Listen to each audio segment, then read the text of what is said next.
Olá, querido amigo do programa Está Escrito. Hoje quero começar fazendo uma pergunta a você. Qual é o seu sonho? Até que ponto você estaria disposto a ir para realizar esse sonho? Obviamente não estou me referindo a um sonho de consumo, porque se o seu sonho se resume apenas a algo material, você está sonhando muito baixo. Obviamente os planos de Deus são maiores para você e para mim. É aquilo que está escrito em 1 Coríntios, no capítulo 2, no verso 9, que diz assim: nem olhos viram, nem ouvidos ouviram, nem jamais penetrou em coração humano o que Deus tem preparado para aqueles que o amam. Deus ama muito a todos nós e Deus tem preparado grandes coisas para você e para mim, grandes sonhos. Não grandes talvez assim no âmbito mundial, na visão e na perspectiva dos homens, mas sonhos concretos que vão enaltecer o nome de Deus e que vão trazer propósito, sentido à sua vida. Um homem precisa ser guiado pelos seus sonhos, pelos seus ideais, e esses ideais e sonhos precisam estar baseados na Bíblia, na Palavra de Deus. Hoje quero falar da história da vida de um homem que tinha um sonho. Passou a vida toda em busca de realizar esse sonho, inclusive entregou a própria vida por esse sonho. Um discurso muito famoso dele começou exatamente assim: eu tenho um sonho. Você já sabe de quem eu estou falando, né? Martin Luther King. Ele disse: eu tenho um sonho. Sabe qual era o sonho dele? Que os meus 4 filhos pequenos, ele falava, possam viver em uma nação onde não sejam julgados pela cor da sua pele, mas pelo seu caráter. Nesse contexto, ele foi aplaudido por 250 mil pessoas. Mas o número que ouviu isso não se limita a 250 mil. Até hoje, a sua voz continua reverberando em todos os lugares onde exista discriminação racial, social, religiosa, de gênero ou qualquer outra classificação que o valha. Ele nasceu em uma família com princípios cristãos. Seu pai era um pastor batista. Durante a sua infância, conviveu com a segregação racial de uma maneira bem diferente de seus patrícios, que hoje, agora nos Estados Unidos, são chamados de afrodescendentes, mas na época eram chamados de negros. Martin Luther King obteve doutorado na Universidade de Boston e em 1954 tornou-se pastor batista da igreja da Avenida Dexter, na cidade de Montgomery, no estado americano de Alabama. Um ano depois, em 1º de dezembro de 1955, uma mulher negra chamada Rosa Parks deu um passo que mudaria a vida de Martin Luther King. Havia uma lei de segregação racial no Alabama que determinava que os negros só poderiam usar os assentos da parte de trás do ônibus dentro dos municípios. E quando os assentos reservados para os negros estivessem cheios, os negros até poderiam usar os assentos da frente, porém, quando entrasse algum branco, deveriam imediatamente ceder o lugar. Bem, Rosa Parks, uma costureira negra, não quis se levantar para dar lugar a um cidadão branco. Informada pelo motorista de que ela seria presa, ela preferiu ir para a prisão. Você pode imaginar o nível de indignação e de dignidade de Rosa Parks. Preferiu ir para a cadeia. Quando Martin Luther King soube da prisão, ele procurou as autoridades, mas foi ignorado. Foi então que do púlpito ele disse em um sermão: é muito mais honroso andar a pé com dignidade pelas ruas do que dentro de um ônibus sendo humilhado. Sabem o que aconteceu? Muito embora ele tivesse automóvel, ele, sua esposa e seus filhos pequenos começaram a andar a pé. Esse boicote durou 1 ano. Como a maioria dos usuários de ônibus eram negros, a lei foi mudada. Quando Martin Luther King deu o seu exemplo, todos os negros pararam de andar de ônibus. Luther King, por causa desse evento, saiu do anonimato para a Berlinda. E isso causou a ira de muitos segmentos da sociedade americana. Então, fez de Martin Luther King um líder na conquista dos direitos civis dos negros nos Estados Unidos. Foi então que ele começou a ter uma projeção nacional. Mas não pense você que leis como essa eram uma exclusividade apenas dos Estados Unidos.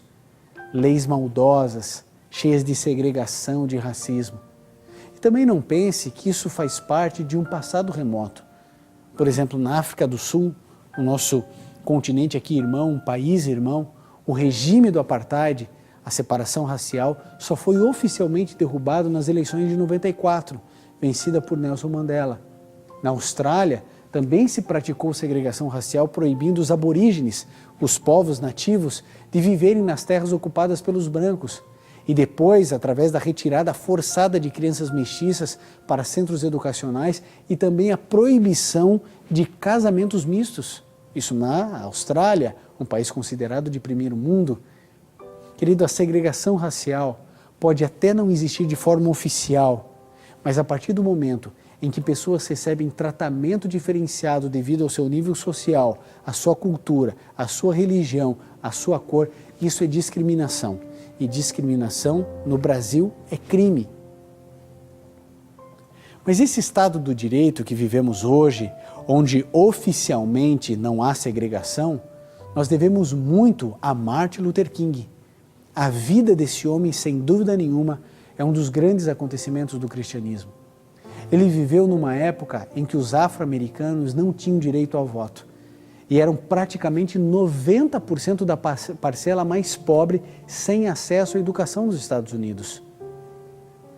Luther King era dono de um talento extraordinário, excepcional para a oratória.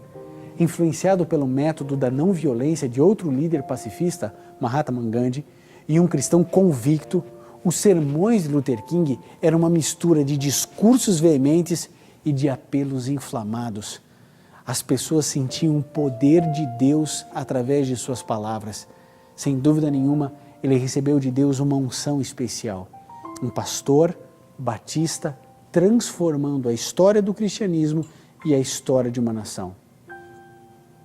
Certo dia, após apedrejarem a sua casa, todos queriam ouvir o que ele iria dizer. E citando um trecho do Sermão da Montanha, que está escrito em Mateus 5, 43 e 44, olha só o que está escrito ali, sermão citando a Bíblia, vejam o que ele diz. Ouviste o que foi dito, amarás o teu próximo e odiarás o teu inimigo? Eu, porém, vos digo, amai os vossos inimigos e orai pelos que vos perseguem. E ainda ele comentou, façam conosco o que quiserem, mas saibam, nós vamos continuar amando vocês, porque amar ao inimigo é um mandamento, e ao mal só se vence fazendo bem. Não é isso que Jesus ensinou? Amar os nossos inimigos? Não foi dessa maneira que ele nos orientou? Depois de apedrejarem a sua própria casa, onde ele teve que abraçar seus filhos pequenos jogados no chão, Luther King no outro dia saiu para pregar e disse, podem fazer o que quiserem conosco, nós continuaremos amando vocês, porque amar o inimigo é um mandamento. Só se vence o mal com o bem. Não é essa a postura de um cristão. Um verdadeiro cristão transforma o mundo. Mas, querido, a jornada de Luther King não foi fácil. Seu método de não violência sempre foi recebido com cacetetes, cães e espancamentos. O mais incrível é que aqueles que atacavam os movimentos de não violência, acredite se quiser, infelizmente se diziam cristãos. Na primavera de 1963, Luther King foi preso por liderar uma marcha de protesto em uma cidade e alguns pastores questionaram a sua participação nessa marcha fora da sua jurisdição como pastor e o acusaram de deixar a sua comunidade para ir pleitear direitos em outro lugar. Lógico, inveja, ciúme, tudo isso aconteceu. Mas a isso ele respondeu, a injustiça em qualquer lugar ameaça a justiça em todo lugar. E o que me preocupa não é o grito dos maus, mas o silêncio dos bons. Imagine, até mesmo os negros, até mesmo aqueles que gostavam de Luther King, agora começaram a acusá-lo de ir defender direitos de outras pessoas em outras cidades, como se nas outras cidades não houvessem pessoas que não precisassem de líderes. Sabe, Luther King sempre foi centrado e sempre lutou por aquilo que era justo, correto, honesto. Graças a Deus e através do poder da influência do Espírito Santo, em pouco tempo, brancos, católicos e judeus se uniram à causa de Luther King. Ele estava agora liberto, pregando, ensinando, e nesse contexto, sabe o que Luther King fez? Ele organizou uma passeata, uma marcha.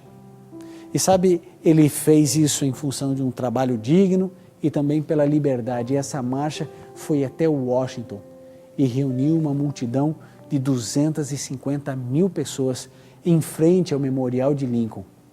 E foi ali que ele, em 6 minutos, proferiu o mais memorável sermão que nós temos notícia da sua vida e de seu ministério. Ele começou o seu sermão dizendo: eu tenho um sonho. Querido, essa marcha se tornou um dos acontecimentos mais importantes da história dos direitos civis em todo o mundo. Foi a partir dessa marcha que, em 1964, foram aprovadas leis de direitos civis e de direito ao voto.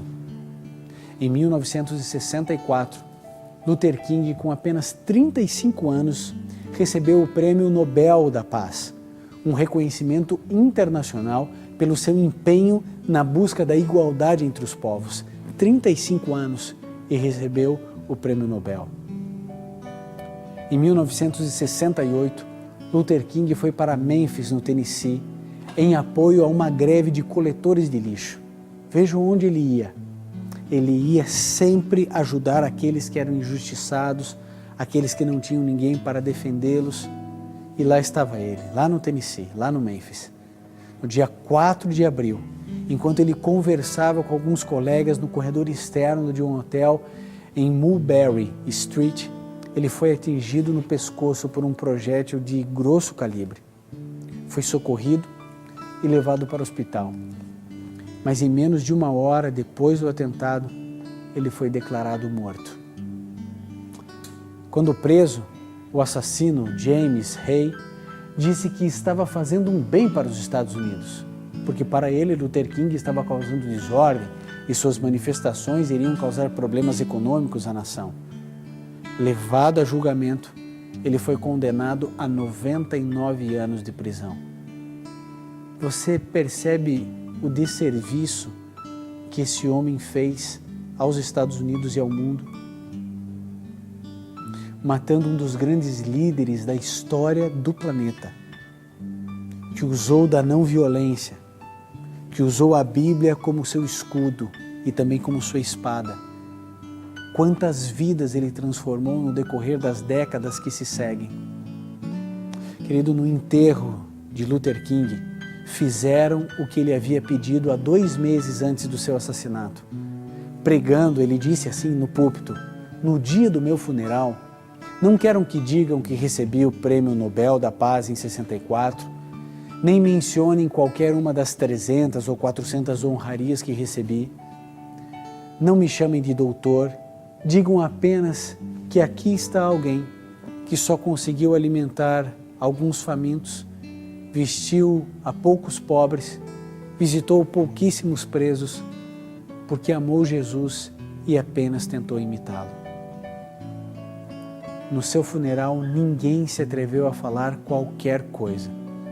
Deixaram que ele mesmo falasse o seu discurso: eu tenho um sonho. Em 1986, foi estabelecido nos Estados Unidos o dia de Martin Luther King, na 3ª segunda-feira de janeiro, uma data próxima ao seu aniversário. E desde 1993, a data é feriado em todos os Estados Unidos. É a vida de pessoas assim que nos inspiram a sermos pessoas melhores. A vida de um homem foi um dos grandes acontecimentos na história do cristianismo. Querido, em todos os tempos, em todas as décadas, Deus levanta homens com caráter vigoroso, fortes espiritualmente, para nos inspirar e mostrar-nos mais claramente os caminhos da Bíblia. Martin Luther King falou que era correto em uma época errada. Dizer a verdade quando todos só querem ouvir a mentira é o resultado da coragem que só vem através da oração. Querido, a verdade sempre foi impopular. Eu e você amamos a Bíblia, mas isso não significa que amamos toda a Bíblia. As verdades sempre machucaram pessoas que gostavam de viver suas mentiras e suas falsidades. Você tem estudado a Bíblia? A sua vida tem tido significado na vida de outras pessoas? O dia em que você morrer, o que falarão de você? Você terá deixado, depois de sua passagem aqui na Terra, um mundo melhor? A educação que você tem dado aos seus filhos, o caráter que você tem desenvolvido, a comunhão que você tem tido com o Espírito Santo e com a Bíblia. Você é um Luther King moderno no seu bairro, no seu trabalho. Você tem influenciado positivamente os direitos das pessoas, tem lutado por aqueles que são menores que você. Como tem sido a sua postura? Como você tem agido? Quem é você? Eu espero que o programa de hoje tenha inspirado você a ter uma vida mais correta, mais íntegra, mais corajosa no Senhor. Luther King tinha um sonho de um lugar bem diferente desse aqui. Um novo país, na verdade uma nova pátria. E Jesus foi preparar esse lugar. Um lar eternal, onde nunca mais existissem tristezas, injustiças. Querido, a Bruna irá cantar agora. Enquanto ela cantar, ore a Deus para que essa pátria venha. Mas enquanto ela não vem, que possamos fazer do nosso lugar onde vivemos um lugar mais justo, mais correto e íntegro, porque essa é a vontade de Deus.